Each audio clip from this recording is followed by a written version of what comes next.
Baru-baru ini ada kabar bahwa The Fed akan memotong suku bunga di Amerika Serikat, dan hal ini pun langsung diikuti dengan kenaikan nilai aset kripto.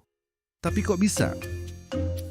Untuk menjawab itu, tim CoinSnap sudah membaginya ke dalam 5 segmen agar lebih mudah kalian pahami. Bayangkan kamu punya kartu kredit dengan bunga 10%. Kalau kamu pinjam 100.000, kamu harus balikin lebih banyak, jadinya kamu malas pinjam. Nah, bank-bank besar juga begitu. Kalau bunga tinggi, mereka enggan pinjam untuk ekspansi usaha. Tapi kalau The Fed menurunkan bunga, ibaratnya mereka ngasih diskon biaya pinjaman.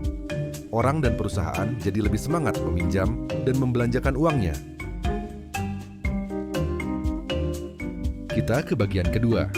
Kenapa The Fed memangkas suku bunga? The Fed nggak asal turunkan bunga. Biasanya ini dilakukan saat ekonomi mulai melambat atau inflasi sudah mulai terkendali. Tujuannya, supaya roda ekonomi bisa berputar lagi.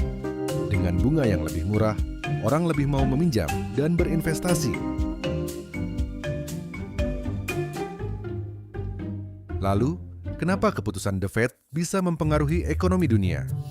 Pertama, sebagian besar perdagangan internasional seperti minyak, emas, logam, pangan dibayar pakai dolar AS. Dan saat The Fed menaikkan suku bunga, meminjam dolar jadi mahal dan jumlah dolar beredar jadi berkurang. Sebaliknya, saat The Fed menurunkan suku bunga, meminjam dolar jadi murah dan dolar pun semakin banyak beredar di dunia.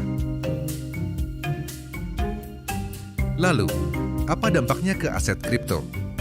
Simpelnya gini, ketika bunga bank rendah, maka para investor berpikir, daripada saya menaruh uang di bank dengan bunga kecil, lebih baik uangnya aku pindahkan ke aset yang bisa memberi return lebih tinggi. Dan akhirnya, mereka pun memindahkan uangnya ke saham, emas, dan tentu saja kripto. Dan karena banyak uang yang masuk ke aset-aset ini, harga aset ini pun jadi melambung tinggi.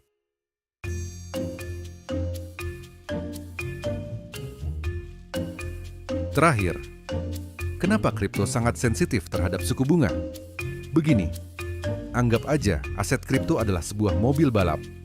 Dia cepat melesat, namun beresiko kecelakaan fatal. Dan bank, dia seperti mobil keluarga, lambat, namun cenderung aman dan stabil dari kecelakaan fatal. Suku bunga rendah kita anggap sebagai jalan yang mulus, menjadikan investor berani menggunakan aset kripto untuk ngebut. Sedangkan ketika suku bunga tinggi, atau sebut saja jalan yang rusak berlubang, investor akan lebih memilih menggunakan mobil keluarga yang lebih tahan kecelakaan fatal. Nah, inilah yang membuat saat suku bunga rendah, harga aset kripto menjadi melesat, karena investor pasti akan memilih mobil balap untuk melesat dengan cepat.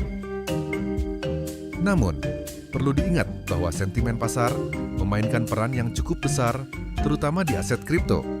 Bahkan munculnya sebuah rumor saja bisa mengguncang harga aset kripto secara signifikan.